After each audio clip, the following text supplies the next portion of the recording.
Coloque seus fones de ouvido, feche os olhos e permita-se viajar suavemente por histórias que vão acalmar sua mente e embalar o seu sono.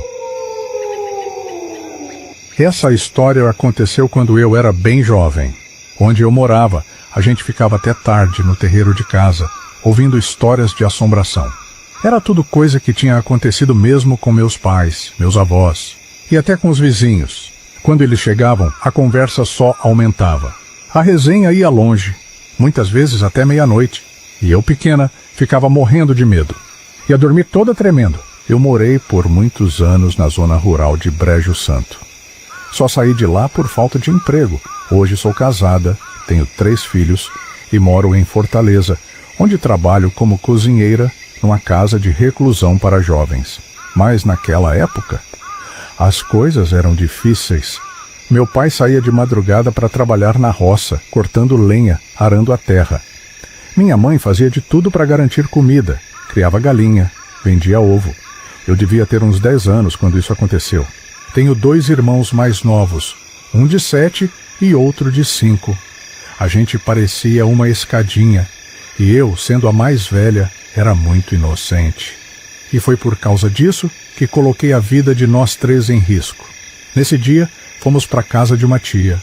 Minha mãe deixou a gente lá cedo, porque ia ajudar meu pai na colheita. A gente passou o dia brincando. Meu tio fazia brinquedo com umas frutinhas do sertão e a gente se distraía fácil. Depois do almoço, minha tia voltou para os afazeres e a gente ficou do lado da casa brincando. Foi aí que eu vi uma senhora passando pela estrada, olhando direto para a gente, com um sorriso grande demais. Eu parei. Ela era velha, descabelada, bem morena, com um vestido azul todo gasto, mas o que mais me marcou foi o sorriso. Parecia que conhecia a gente. Eu, sem entender nada, acabei sorrindo de volta. Ela passou e sumiu atrás de um mó. Na hora, pensei que fosse conhecida da minha tia. Nem liguei muito. Mais tarde, quando minha tia chamou a gente para tomar banho e se arrumar para ir embora, eu comentei o que tinha visto. Ela ficou séria e começou a fazer perguntas, tentando reconhecer quem era aquela mulher. Mas minha tia acabou dizendo que devia ser alguma senhora que morava mais para cima na estrada. Como ela estava muito ocupada, não deu muita importância para o que eu falei. Só ajudou a gente a tomar banho e deixou tudo pronto para irmos embora. Depois de um tempo, perguntei que horas ela ia levar a gente para casa.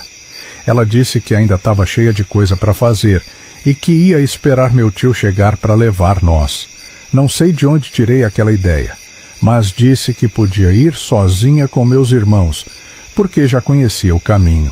Eu tinha só tamanho de gente, mas era muito inocente. Minha tia acabou acreditando e deixou. A distância nem era tão grande, mas era o suficiente para acontecer uma desgraça. Saí com meus irmãos pela estrada tentando lembrar o caminho. No começo, até parecia certo, mas depois chegamos numa bifurcação. E foi ali que tudo começou a dar errado. Mesmo sem ter certeza, continuei andando. Na minha cabeça, a gente ia chegar em casa a qualquer momento. Só que não chegava. O tempo foi passando, a estrada ficando diferente, e já estava quase escurecendo. Foi quando eu vi a mesma velha andando na nossa frente a poucos metros. Na hora me deu um alívio. Acelerei o passo com meus irmãos, seguindo ela sem dizer nada.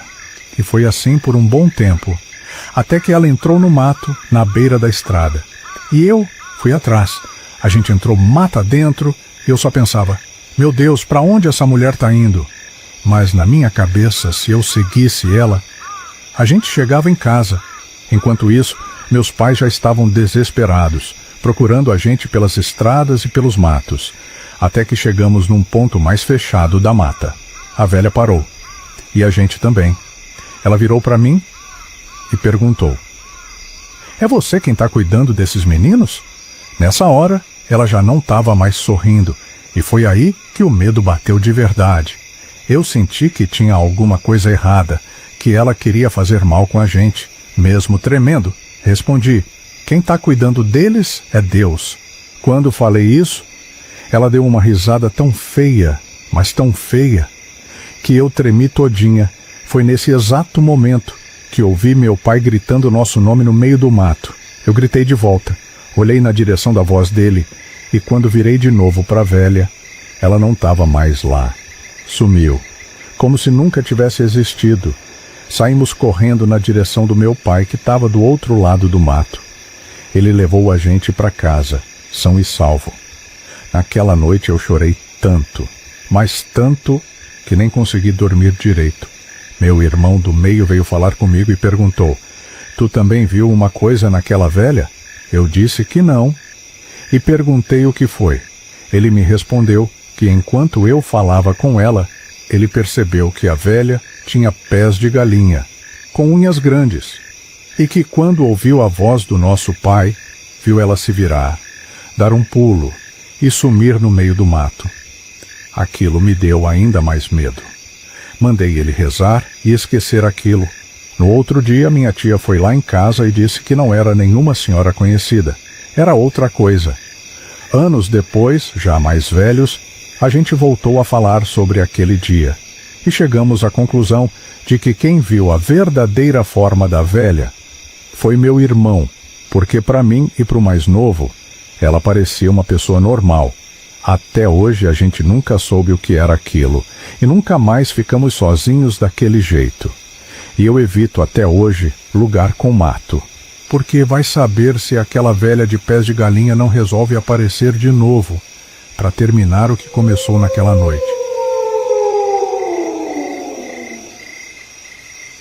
Meu nome é José Manuel de Andrade, e quem está escrevendo isso aqui é meu neto. Sou do Ceará, tenho 75 anos, mas na época dessa história, eu tinha uns 23. Isso foi lá por 1971. Eu trabalhava como caseiro num sítio. Minha casa ficava mais acima no terreno, e da varanda eu conseguia ver a casa grande. Como eu era solteiro, vivia mais por ali mesmo. Só visitava meus pais de vez em quando. E vou te dizer, só fiquei nesse serviço porque não tinha medo de nada. Ou pelo menos achava que não tinha. Uma noite, por volta de 7 horas, fui descer até a casa grande para estender umas roupas que tinha lavado. Tinha esquecido elas de molho durante o dia e só lembrei de noite. Depois de estender tudo no varal, virei para ir embora. Foi quando senti um arrepio, um peso no corpo. Quando olhei para trás, tinha uma velha, branca, de olhos azuis, sem brinco, usando um vestido de flor já apagado com a barra manchada de vermelho. Ela estava na porta da casa grande, me olhando, como se fosse gente de verdade. A velha veio, pegou minhas roupas e jogou tudo no chão, com raiva. Depois entrou na casa, girando a maçaneta como se fosse dona dali, e bateu a porta com força. Eu não falei nada. Só virei as costas e fui embora. No outro dia, fui buscar as roupas, e estavam todas no chão. Depois disso, comecei a ver coisa ali toda noite. De dia era tranquilo, mas de noite era outra história. Teve uma vez que eu estava consertando uma telha na casa grande. Estava na escada quando comecei a ouvir passos arrastando no corredor. Olhei e não vi ninguém. Voltei para o serviço. Os passos vieram de novo, mais perto. Na hora pensei, é hoje que eu vou embora daqui. Desci da escada e fui saindo, com os passos vindo atrás de mim. Assim que saí e fechei a porta, começou uma quebradeira lá dentro. Telha caindo, barulho por todo lado, e uma voz gritando: "Eu não quero ninguém aqui, pode sair." No outro dia contei tudo para o patrão. Ele só deu uma risada sem graça e disse que era cupim, mas eu entendi. Ele já sabia. Depois disso, evitei a casa grande à noite, mas ainda ouvia coisas, gritos, choro, barulho de coisa caindo. Até que um dia o patrão resolveu dormir lá. Eu tentei evitar, disse que ficava na varanda, mas tive que obedecer. Fiquei do lado de fora, numa rede. De madrugada, ouvi um estrondo e os gritos dele. Corri para a porta. Quando abri, ele vinha correndo pelo corredor, desesperado. Passou por mim sem nem parar. Depois, lá fora, me contou. Disse que acordou sentindo alguém sentado na cama. Depois, o corpo dele começou a subir como se tivesse sendo puxado para o teto. Quando gritou, caiu no chão. Tentou sair, mas não achava a chave. Quando conseguiu abrir a porta, saiu correndo. Naquela noite, fomos dormir na minha casa, e nunca mais ele quis dormir lá. Eu continuei trabalhando, mas só entrava naquela casa de dia. Fiquei um tempo ainda no sítio, só saí quando ele vendeu tudo. Mas até hoje eu me pergunto, como foi que tive coragem de passar tanto tempo ali, naquelas terras assombradas, por aquela velha que morava na casa grande?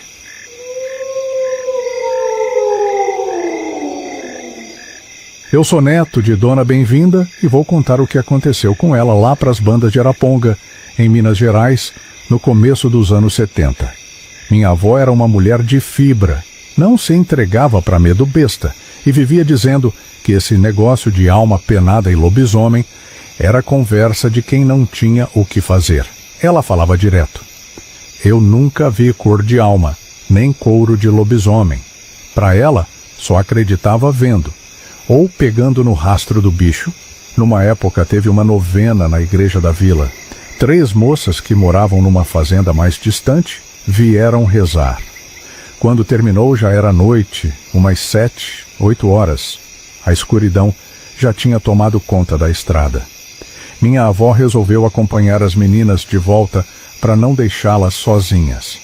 O caminho era estreito, cheio de curva e mato alto dos 2 lados. Quando chegaram num trecho conhecido como Rabo de Minhoca, lugar que o povo dizia ser carregado, as lanternas iluminaram uma coisa parada no meio do caminho. Era um bicho que não era desse mundo. As meninas travaram de medo, começaram a gritar e se agarraram na roupa da minha avó. Mas ela não.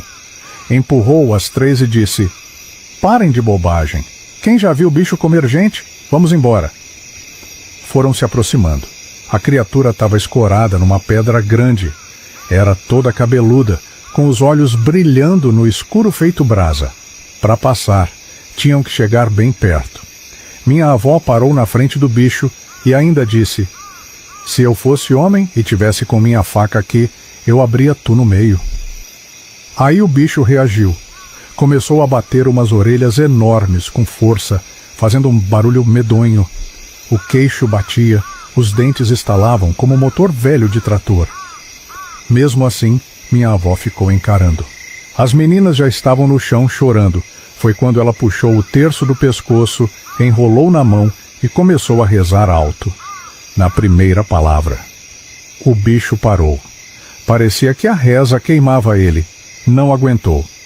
Virou, deu um salto para o mato e sumiu no escuro quebrando galho. Elas chegaram em casa pálidas. Minha avó entrou, guardou o terço e só depois sentou com as mãos tremendo. Ela nunca mais disse que não acreditava, mas também nunca mais saiu sem a faca na cintura. E até hoje, quem passa por aquele lugar à noite diz que ainda escuta o estalar dos dentes daquele lobisomem. Essa história aí aconteceu num tempo que o mundo era outro, viu? Tempo que homem vivia mais de estrada do que dentro de casa, negociando bicho, trocando cavalo, vendendo bode, comprando mantimento. Vida sofrida, mas honesta. Não tinha essa facilidade de hoje, não. Tudo era na base da confiança, da palavra e da coragem. Meu pai era desses. Rodava léguas e léguas montado num burro velho, mas ligeiro, conhecido por não falhar caminho, nem no escuro. Toda segunda-feira ele ia para a feira de Conceição do Coité, que naquele tempo já era grande, cheia de gente de todo canto. Era uma feira viva. Tinha gente vendendo galinha, porco, carne de sol pendurada, farinha em saco de estopa, pano colorido, remédio de raiz, e tinha também os negociantes como meu pai que passavam o dia ali trocando animal, fazendo acordo, apertando mão. E assim foi num desses dias. Ele vendeu o que tinha levado, fez um dinheiro, comprou mantimento, café, açúcar, querosene, umas coisas para casa. E quando deu por si, o sol já tinha ido embora fazia tempo. Mas naquele tempo ninguém tinha medo de estrada não. Ou pelo menos fingia que não tinha. montou no burro e pegou o caminho de volta. Só que tinha um trecho, um pedaço de estrada que todo mundo conhecia, mas ninguém gostava. Era um caminho apertado, cercado de mato alto dos dois lados, com galho seco, árvore torta e um silêncio que não era de Deus. No meio desse trecho tinha uma porteira velha, daquelas de madeira grossa, que rangia até com o vento. O povo mais antigo dizia: "Não passe ali tarde da noite não", mas meu pai era homem de não dar ouvido fácil para a conversa. Seguiu. Só que quando ele chegou perto da porteira, o burro travou. Empacou de um jeito que não tinha quem fizesse andar. E começou a tremer. A orelha abaixou, o olho arregalado, e soltou um grito, mas não foi um relincho normal não. Foi um grito de medo, tão alto, tão desesperado, que dizem que minha mãe, lá em casa, escutou de longe e já sentiu o coração apertar. Meu pai estranhou, desceu devagar. Tentou acalmar o animal, mas o bicho não queria nem saber de chegar perto da porteira. Foi aí que ele decidiu ir sozinho abrir. E quando ele botou a mão na madeira, ele viu. Sentado em cima do mourão da cerca, tinha um homem, mas não era homem de verdade, não. Era grande demais. Alto, comprido, com as pernas penduradas, o corpo meio torto e uma sombra estranha ao redor, como se a noite tivesse grudada nele. O rosto não dava para ver direito, mas dava para sentir.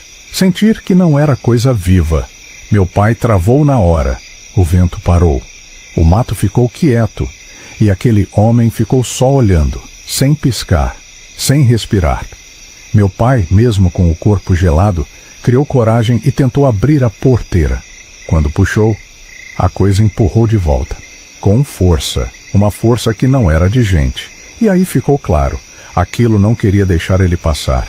Ficaram os dois ali, um de cada lado da porteira, se encarando, até que, devagar, a coisa estendeu a mão, uma mão grande, comprida, escura, com os dedos finos demais para ser normal. E foi aí que meu pai lembrou das histórias dos mais velhos, das conversas à beira do fogo, que falavam das visagens de estrada e, principalmente, das assombrações de porteira. Diziam que elas não matavam, mas cobravam pedágio, e quem não pagasse, não passava, ou pior. Meu pai, com a mão tremendo, levou a mão no bolso, tirou um pedaço de fumo que sempre carregava e estendeu. A coisa pegou, levou perto do rosto. Parecia cheirar. E aí, sorriu.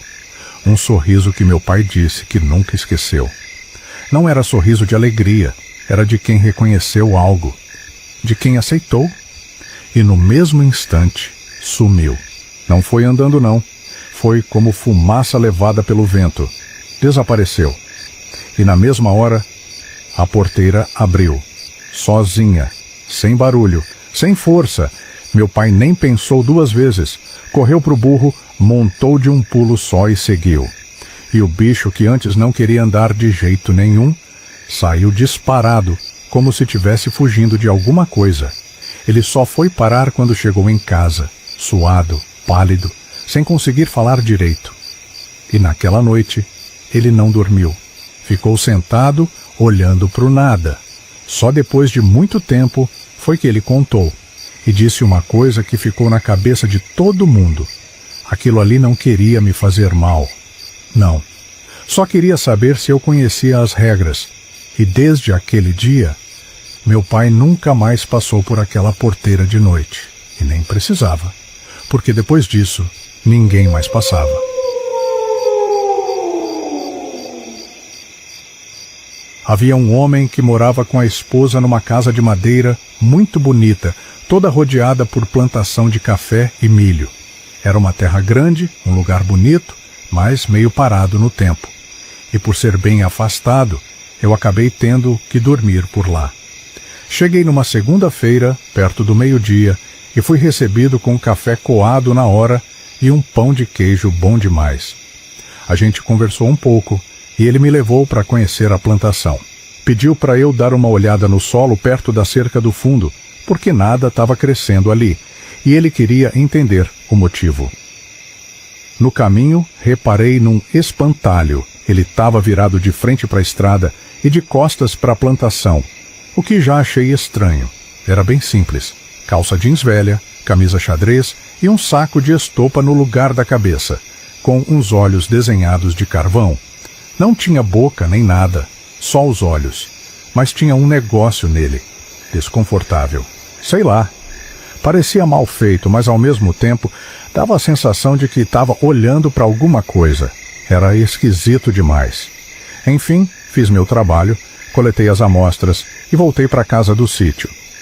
Durante o jantar, comentei com seu gentil sobre o espantalho. Perguntei mais por curiosidade, mas ele ficou seco na hora. Não mexe com aquilo, não. Deixa do jeito que tá. Aquilo me estranhou porque ele era um senhor muito gentil, como o nome dizia. Aí perguntei por quê, e ele só respondeu: depois que botei ali, o povo parou de entrar na roça de noite. Ele me ajuda a vigiar. Achei melhor não insistir. No outro dia fui cedo para o mesmo lugar e percebi uma coisa: o espantalho tinha virado. Agora estava de frente para a lavoura. Na hora pensei que podia ser vento ou alguém que mexeu, mas os galhos em volta não estavam mexidos e o chão não tinha marca nenhuma. Não fazia sentido. Aí reparei em umas pegadas perto dali, mas eram estranhas demais, meio deformadas.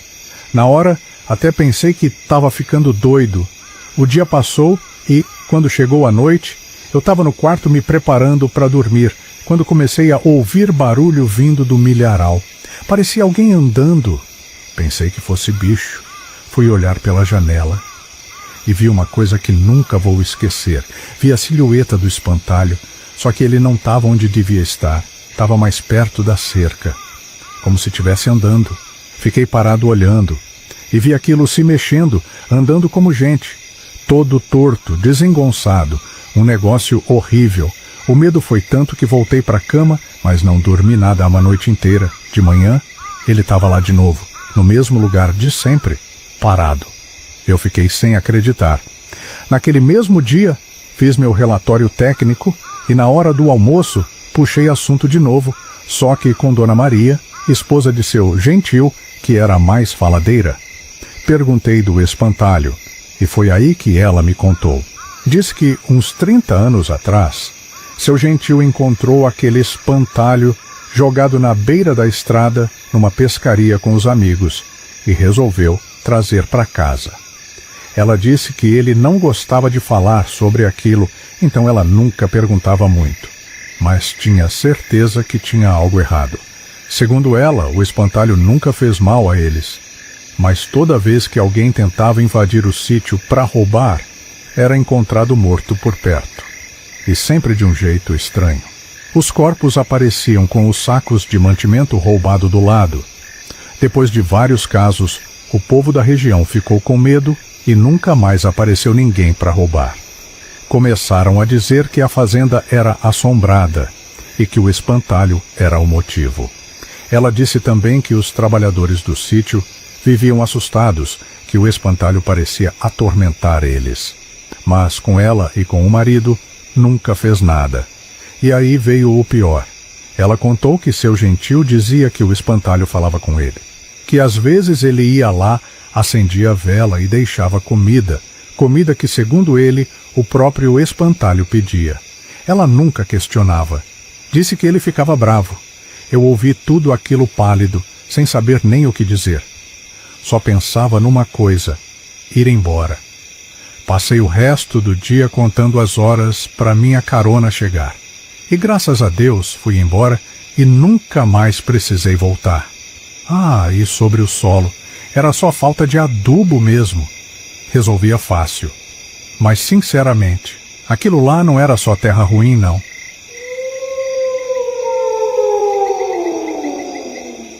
Esse caso aconteceu com a minha avó, Dona Lourdes.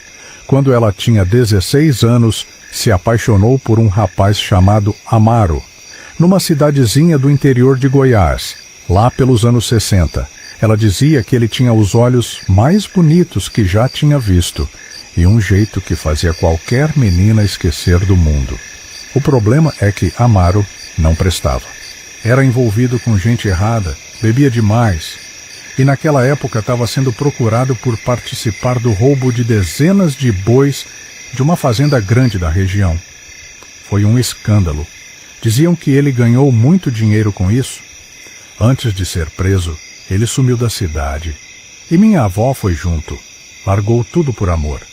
Foram parar em outro estado, onde ele comprou um sítio enorme, bem afastado, por um preço muito baixo. Ela desconfiou, mas ele só dizia que era o começo de uma vida nova. Ele reformou a casa, deixou tudo bonito, fez curral e comprou gado. Minha avó dizia que, apesar de tudo, ele tratava ela muito bem. Era o homem que melhor tratou ela na vida, mas a vida lá era solitária. Os vizinhos não gostavam de ir lá, mesmo quando ela chamava. E ela nunca entendeu o motivo. Até que, depois de uns 4 meses, as coisas começaram. Primeiro vieram os barulhos à noite, passos no assoalho, mas quando ela ia ver, não tinha ninguém. Amaro dizia que era bicho, mas ela sabia que não era. Depois vieram os vultos, sombras paradas nos cantos da casa, que sumiam quando ela olhava de novo. Uma noite, ela ouviu barulho no curral. Saiu com a lamparina e encontrou os bois agitados como se tivessem cercados. No outro dia, um bezerro apareceu morto, sem os olhos, e sem uma gota de sangue. Não tinha pegada, não tinha sinal de invasão. Era como se algo tivesse sugado o sangue dele pelos olhos. Depois disso, vieram os pesadelos. Ela sonhava com uma mulher coberta de terra, batendo na janela e dizendo: "Esse lugar não é seu. Saia antes que ele volte." Quando contou para Amaro, ele riu. Disse que era coisa da cabeça dela, que o povo da região inventava história, dizendo que o lugar era amaldiçoado, porque antes ali tinha sido terra de conflito. Porque antes ali tinha sido terra de conflito entre grileiros, e muita gente morreu tentando tomar posse daquelas terras. Só que, quando ele falou isso, minha avó ficou em choque. Ela não fazia ideia desse passado, porque ninguém nunca tinha comentado nada com ela. E aquilo virou uma revolta dentro dela, porque ele nunca contou. Mas depois disso, as coisas pioraram. Começaram os lapsos de tempo. E segundo minha avó, isso foi o pior de tudo que ela viveu ali. Ela dizia que às vezes, simplesmente apagava por horas. Estava lavando roupa e, de repente, acordava no quarto, com os pés sujos de terra e a roupa molhada. Quando ia ver o horário, tinham se passado 3, 4 horas, e ela não lembrava de absolutamente nada. Teve uma vez que ela acordou sentada na varanda, com as mãos enterradas até os punhos no chão, como se estivesse cavando, e não lembrava de ter saído da cama, nem de como foi parar ali. Depois disso, Amaro começou a mudar. Tinha momentos em que parecia que não era mais ele. E foi aí que começaram as brigas. Ela conta que, numa dessas discussões, viu claramente uma sombra atrás dele, como se estivesse conduzindo ele, como se estivesse usando ele. E teve um dia que foi o pior. No meio de uma briga, ele bateu nela. Foi a primeira vez. E, enquanto isso acontecia, ela ouvia uma risada vindo da sala, como se alguma coisa estivesse achando graça daquilo tudo. Esses acontecimentos duraram cerca de 3 meses, até que um dia, Amaro passou o dia inteiro fora. Ela não sabia onde ele estava. Quando finalmente encontrou ele andando pelo sítio, ele estava parado na beira do mato, olhando fixo para o nada. Ela chamou desesperada, mas quando ele virou, ela jura que não era mais ele. Os olhos estavam fundos, sem brilho, e a sombra estava lá, atrás dele, a mesma sombra. E naquele momento, ela sentiu um ódio vindo dele, um ódio que não era humano. Naquela mesma noite, ela tomou uma decisão. Arrumou uma mala às pressas e fugiu antes do amanhecer. Não olhou para trás, deixou tudo, roupas, comida, dinheiro. Ela só queria sair viva. Como o lugar era muito isolado, ela foi até a casa de uma mulher que conhecia de vista. E lá, esperando o ônibus para voltar para a cidade, ela quase desistiu. Pensou em voltar para Amaro, mas a mulher não deixou. Disse que não era mais ele e contou que ninguém ficava naquele sítio. Quem comprava, vendia logo depois. Segundo a lenda da região, ali existia o espírito de um homem muito ruim, e quando ele conseguia, ele se apegava ao lugar e passava a agir através de alguém. Ela disse que, provavelmente, Amaro tinha sido tomado por esse espírito, e que se minha avó tivesse ficado, ela ia morrer, ou pelas mãos dele, ou pela coisa que estava nele. Com medo, ela voltou para a casa dos pais e nunca mais teve notícia de Amaro. Uns dizem que ele ficou lá por anos. Outros dizem que enlouqueceu, mas ninguém sabe ao certo.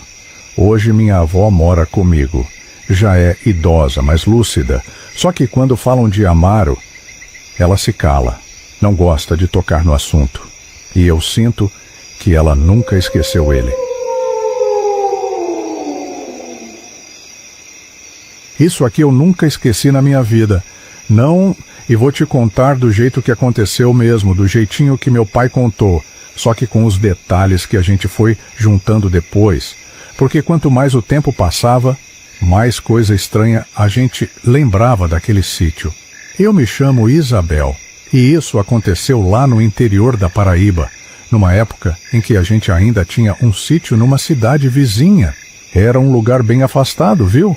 Daqueles que para chegar tinha que pegar a estrada de barro, passar por cerca, por mata, e quando chovia, pronto, virava um sofrimento danado.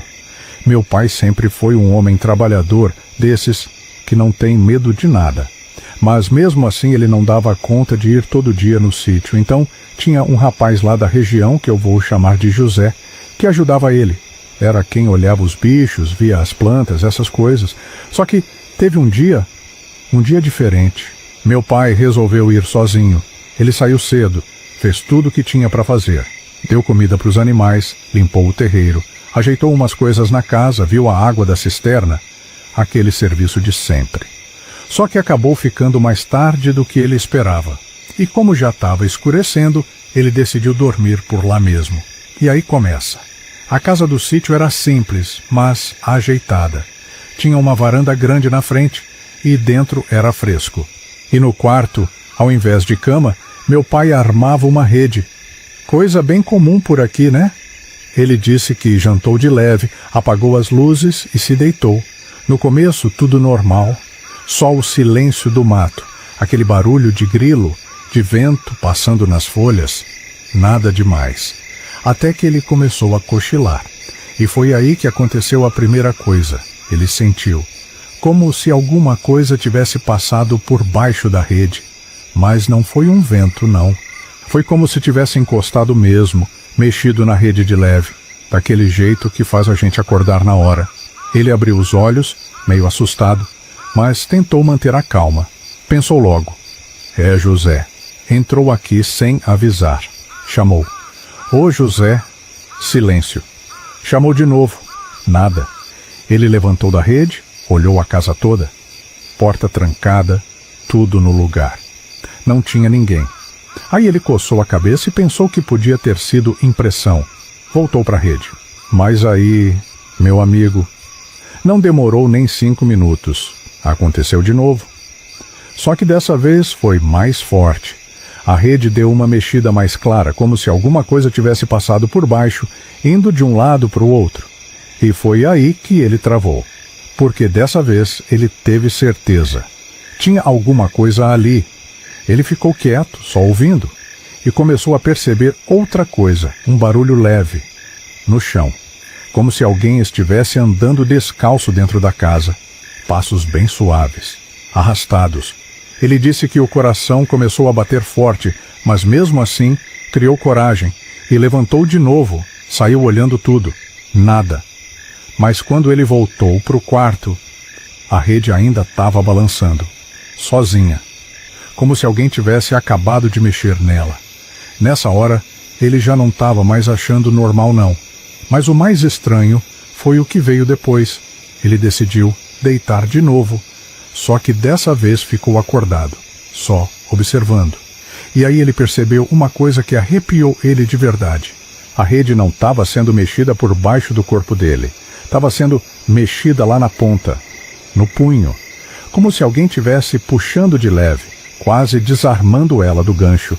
E foi aí que ele entendeu. Não era só algo passando, era algo tentando mexer na rede, como se quisesse derrubar ele. Ele disse que ficou imóvel, nem respirava direito, e nesse silêncio ele ouviu um sussurro, bem baixinho. Não dava para entender palavra nenhuma, mas parecia gente. Foi aí que ele decidiu não reagir. Ficou quieto, fingindo que estava dormindo.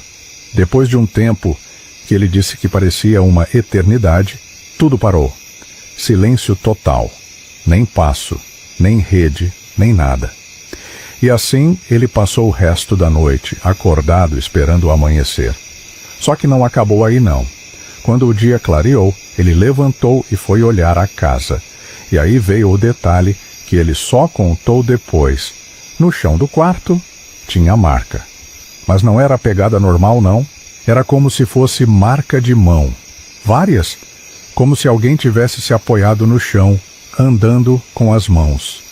E essas marcas iam justamente até o ponto da rede. Naquele dia, ele não falou nada para ninguém, mas começou a reparar em outras coisas. Disse que, às vezes, quando ia no sítio durante o dia, sentia como se estivesse sendo observado. Os animais também ficavam agitados, sem motivo. E teve uma vez que um cachorro que ele levou não quis entrar na casa de jeito nenhum. Rosnava, chorava, puxavam a corrente. E o mais pesado foi quando ele resolveu perguntar para o tal do José. Ele contou por alto o que aconteceu, e o José ficou calado. Depois disse só uma coisa. Seu pai? O povo aqui evita dormir naquele quarto. Meu pai perguntou por quê, e o rapaz respondeu. Dizem que, antigamente, morreu um homem ali, enforcado na própria rede, na mesma posição, no mesmo lugar. Depois disso, meu pai nunca mais dormiu naquele sítio sozinho. E quer saber? Até hoje, quando a gente toca nesse assunto, ele fica sério e só diz uma coisa. Aquilo ali não era coisa de gente, não.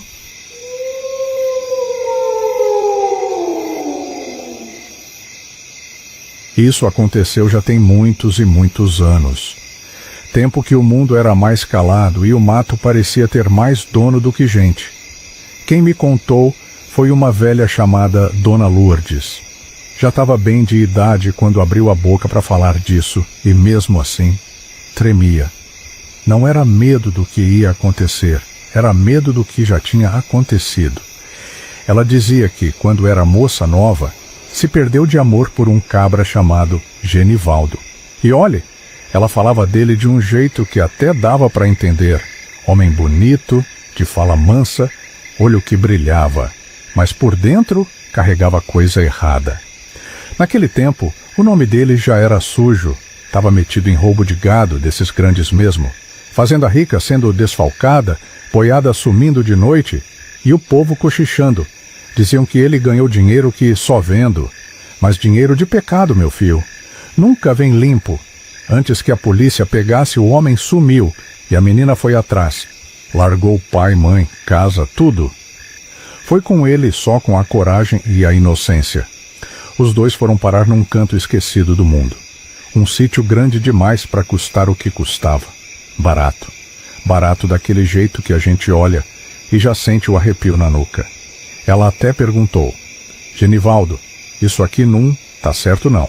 Mas ele só deu aquele sorriso e disse. Agora é nosso. Aqui ninguém mexe com a gente. E ali começou a vida deles. No começo, até parecia bênção. Casa arrumada, curral levantado, gado comprado. E ele tratava ela bem, viu? Ela mesma dizia depois, com a voz embargada, que nunca foi tão bem tratada por homem nenhum. Mas o lugar nunca aceitou eles. Os vizinhos não chegavam perto. Quando ela chamava para um café, inventavam desculpa. Ninguém ficava ali depois do sol se pôr. E ela começou a sentir aquele silêncio pesado. Não era silêncio de paz, não. Era silêncio de coisa escondida. Passaram uns meses assim, até que numa noite veio o primeiro sinal. Ela estava deitada, quase pegando no sono, quando ouviu passo no assoalho, devagar, arrastado, como se alguém estivesse andando descalço dentro da casa. Chamou por Genivaldo. Ele não respondeu. Levantou, não tinha ninguém. E daí para frente, foi só descida. As sombras começaram a aparecer, nos cantos da casa, paradas, só olhando. E quando ela virava o rosto de novo, sumiam, mas ela sabia. Sabia que não era coisa da cabeça dela, não. Uma noite, os bois começaram a se bater no curral. Ela pegou a lamparina e foi ver. Os bichos tudo arisco, bufando, se espremendo, como se tivesse coisa cercando eles. Mas o terreiro estava vazio. No outro dia, um bezerro apareceu morto, sem os olhos e seco, sem uma gota de sangue. E aquilo não tinha marca de nada, nem bicho, nem gente, nem rastro. Era como se alguma coisa tivesse vindo do nada, feito o serviço e voltado para o nada. Depois disso, ela não teve mais paz. Os sonhos começaram. Toda noite, a mesma coisa. Uma mulher, toda coberta de terra, como se tivesse saído de dentro do chão, batendo na janela e dizendo: vá-se embora, esse lugar não é seu, ele vai voltar. Aquilo foi mexendo com o juízo dela. Mas Genivaldo, Amaro só ria. Dizia que era a conversa do povo, que ali já tinha tido briga por terra, morte de gente. Mas que isso era coisa do passado. Só que o passado, meu filho, quando não é resolvido, ele fica e cobra. A coisa piorou. Ela começou a sumir sem sair do lugar. Estava lavando roupa e de repente estava no quarto. Sem saber como chegou, horas perdidas, como se alguém tivesse tomado o corpo dela emprestado. Teve uma vez que acordou na varanda, com as mãos enfiadas na terra, até o punho, como se estivesse cavando alguma coisa. E ela não lembrava de nada. Nada. Aquilo foi acabando com ela. E foi aí que Genivaldo mudou de vez. O homem doce virou outro, olhar pesado, resposta atravessada. Teve dia que ela olhou para ele e sentiu medo, medo de verdade. E numa dessas brigas, ela viu, atrás dele, uma sombra, grande, parada, colada nele, como se tivesse montada. E naquele mesmo dia, ele bateu nela, e enquanto ela chorava, veio uma risada. Lá de dentro da casa. Mas não era risada de gente viva, não. Era coisa ruim, coisa que se alimenta da dor dos outros. Aquilo ali já não era mais vida. Era aperreio, era maldição. Até que um dia, Amaro sumiu o dia inteiro. Quando ela achou ele, estava lá, na beira do mato, parado. Olhando para o nada, ela chamou. Chamou de novo. Quando ele virou, ela disse que sentiu o corpo gelar, porque não era mais ele. Os olhos vazios, sem alma, e a sombra, atrás dele, mais escura do que nunca, como se tivesse tomado conta de vez. Naquela noite, ela nem pensou duas vezes, juntou um punhado de roupa e fugiu, sem olhar para trás, sem pegar dinheiro, sem nada, só queria sair viva. E ainda bem que saiu, porque depois o povo contou. Disse que aquele sítio nunca segurava dono. Quem ficava adoecia, quem insistia, se perdia. E tinha os que nem saíam mais de lá. Diziam que ali tinha um espírito velho, ruim, desses que se apega à terra, que gosta de gente fraca, de alma aberta. E quando pega, vai usando, até acabar. E sobre Amaro, nunca mais se teve notícia certa. Uns dizem que ficou por lá, vagando. Outros que perdeu o juízo de vez. Mas ninguém quis chegar perto para confirmar. E Dona Lourdes, toda vez que lembrava disso, ficava calada, olhava para o chão, e eu lembro direitinho do que ela dizia, quase num sussurro. Ela dizia que amou aquele homem de verdade, mas o que ficou naquele sítio não era mais ele, não.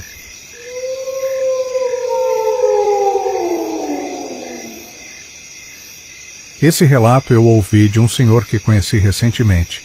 Eu moro em Juazeiro e descobri esse senhor na escola do meu filho.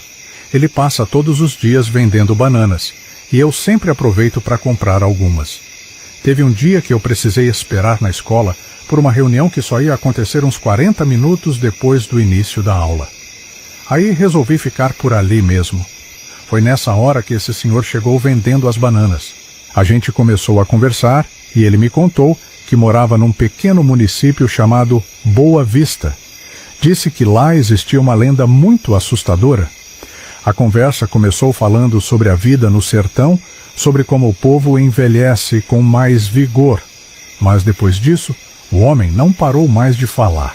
Foi contando da vida dele, de como chegou naquela idade ainda com saúde, até chegar na tal lenda que me deixou intrigado.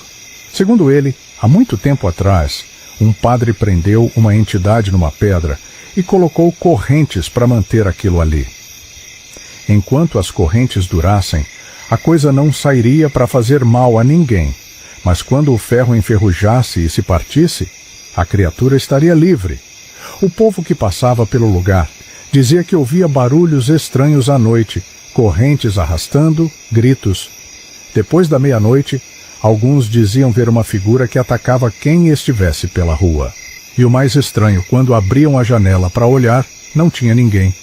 Quase nada se sabia sobre essa história.